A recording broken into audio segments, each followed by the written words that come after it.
Halo YouTube, hari ini kita akan bahas bagaimana kita mendeploy aplikasi Visual Studio yang sudah kita buat.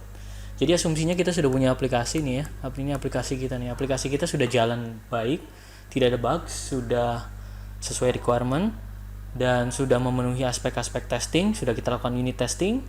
Kalau rekan-rekan belum tahu apa itu testing, bisa lihat ke video sebelumnya yang sudah publish di Face ID. Dan sekarang kita akan mendeploy aplikasi yang ada di Visual Studio, dan kali ini aplikasi yang kita maksud adalah aplikasi berbasis Windows ya.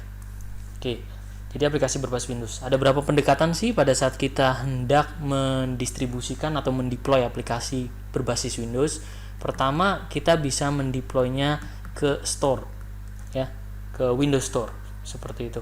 Yang kedua, kita bisa mendeploynya dalam bentuk media apapun ya, bisa web, bisa digital download ya, sama aja web ya, bisa CD, entahlah masih ada atau tidak. Oke, di sini kita akan bahas apa saja yang harus kita lakukan dan apa saja pilihan yang kita miliki. Jadi kalau kita memiliki dua ini, sebenarnya kita punya 3 pilihan nih bagaimana kita mendeploy. Yang pertama kita kenal dengan direct copy ya. Jadi direct copy itu langsung ya, langsung aja gitu ya, Excel-nya kita pindahkan. Kenapa demikian? Karena basis dari Visual Studio adalah .NET. .NET itu portable, dia tidak memerlukan banyak dependensi. Kemudian pendekatan yang kedua adalah pendekatan dengan menggunakan publish subscribe, atau yang kita kenal dengan click once deployment. Dan pendekatan ketiga yang juga akan kita bahas adalah kita menggunakan Visual Studio Installer Project.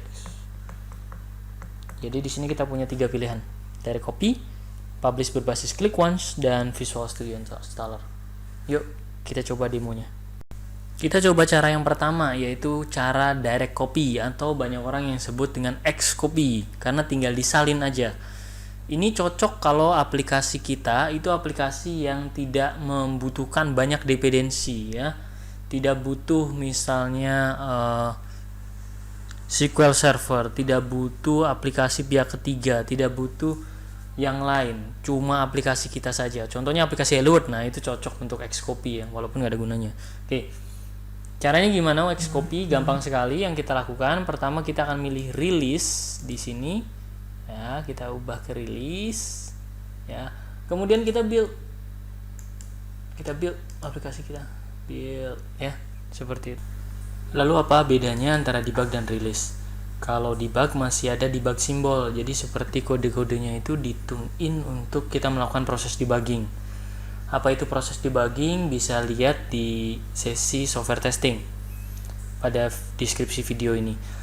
Kalau release itu tidak ada debug simbol, jadi lebih ringan kodenya, tidak ada flag-flag yang mengganggu, sehingga aplikasi bisa berjalan lebih optimal. Nah, setelah kita sudah membuild itu, kita bisa lihat ke project folder di sini. Terus kemudian kita bisa buka Explorer dan kira-kira seperti ini ya. Kemudian kita bisa klik bin. Di situ ada 2, yang satu debug, yang satu release. Nah, yang kita distribusikan itu yang release ya. Yang kita distribusikan yang release, seperti itu.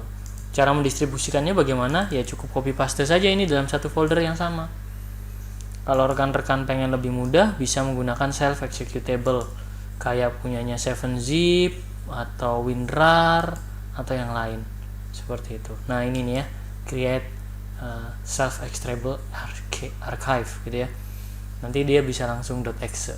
Nanti exe-nya terekstrak dan kita bisa langsung jalankan cat sign desktop. Jadi itu pendekatan pertama yang disebut dengan Xcopy. Nah, cara kedua, ini cara yang paling elegan dan cara yang paling diminati dan disarankan oleh Microsoft sendiri, yaitu menggunakan mekanisme publish ya.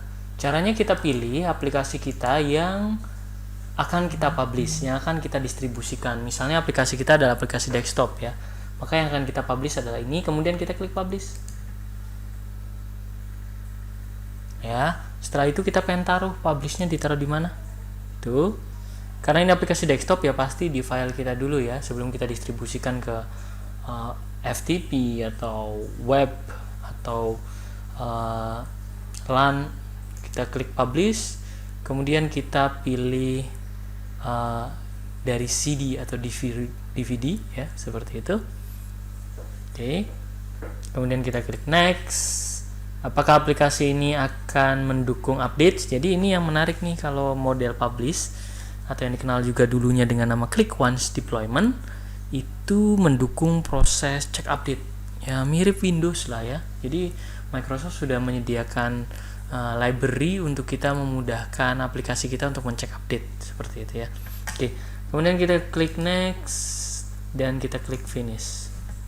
Ya.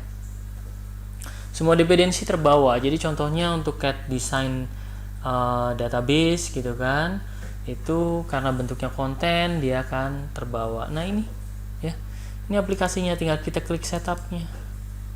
Nah, maka nanti aplikasi akan menginstal dan setelah diinstal selesai seperti itu. Cara ketiga adalah dengan menggunakan Visual Studio Installer Project. Di sini saya sudah mulai mendownload Microsoft Visual Studio Installer Project, dan yang menarik adalah Microsoft Visual Studio Installer Project ini adalah extension untuk Visual Studio 2017-2019. Sementara di versi 2015 atau sebelumnya itu built-in sudah terpasang di Visual Studio. Di sini kita akan memasang installer project tersebut dengan catatan kita harus menutup Visual Studio-nya dulu, kemudian kita install. Kalau sudah terpasang, kita bisa klik kanan di solution kita, kemudian kita klik add, kita pilih new project, kemudian kita search installer.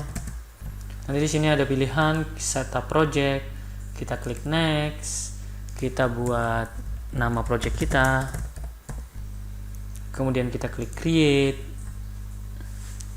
maka nanti secara otomatis project installer akan dibuat. Nah, di sini yang menarik, kita memiliki kontrol penuh di mana aplikasi kita dipasang. Kalau Xcopy atau publish itu sama sekali tidak bisa kita tentukan. Kalau sifatnya Xcopy itu artinya terserah users. Kalau kita menggunakan publish itu terserah Windows-nya. Nah, di sini kita bisa memperoleh atau bisa mengontrol di mana aplikasi kita diletakkan. Misalnya kita taruh di sini, kemudian kita add, kita masukkan project output. Nah, seperti ini. Nah, di sini kita bisa ambil project apa yang hendak kita sertakan. Misalnya cat sign desktop ya. Seperti itu. Kemudian configuration apa yang kita akan letakkan. Di sini kita memilih release, kemudian kita klik OK. Maka secara otomatis installer akan mengambil referensi yang digunakan. Contohnya di sini CatSignDB, CatSignLibrary, dan System.net. Rekan-rekan nggak perlu khawatir, dibawakan ya. Jadi nggak ada khawatiran aplikasi nggak jalan karena library-nya tidak terbawa. Nah, teman-teman biasanya pengen dong aplikasinya bisa dicari di program menu dan tampil di desktop. Caranya kita bisa buat shortcut. Buat shortcutnya juga mudah. Kita klik kanan di sini, kemudian kita create shortcut, kita beri nama shortcutnya. Oke, kemudian kita langsung drag and drop aja ke sini. Nah ini ya di user desktop. Kalau pengen menambah juga kita bisa, misalnya kita letakkan di program menu juga bisa seperti itu. Nah ini ya, seperti itu. Nah ini, oke. Di sini kita taruh di user desktop. Nah setelah itu apa yang kita lakukan? Kita bisa build.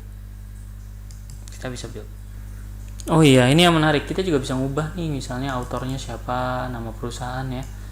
Terus kemudian kalau ada previous versionnya apakah dia install dulu atau enggak.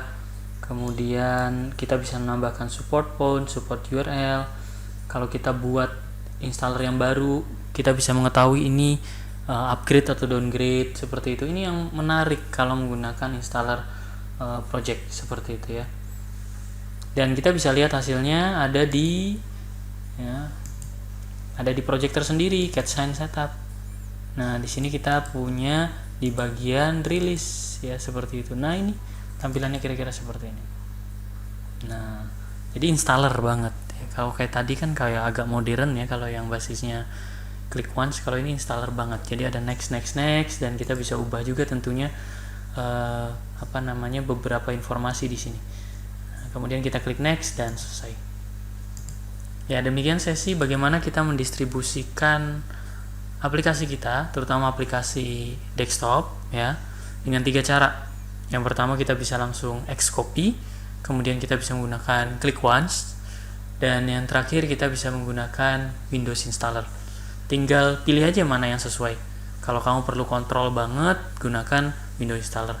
Kalau penggunanya power users, ya cukup Crosscopy atau Xcopy. Kalau kamu pengen ada cek update, disarankan pakai click once. Begitu ya. Sampai jumpa di video selanjutnya. Terima kasih.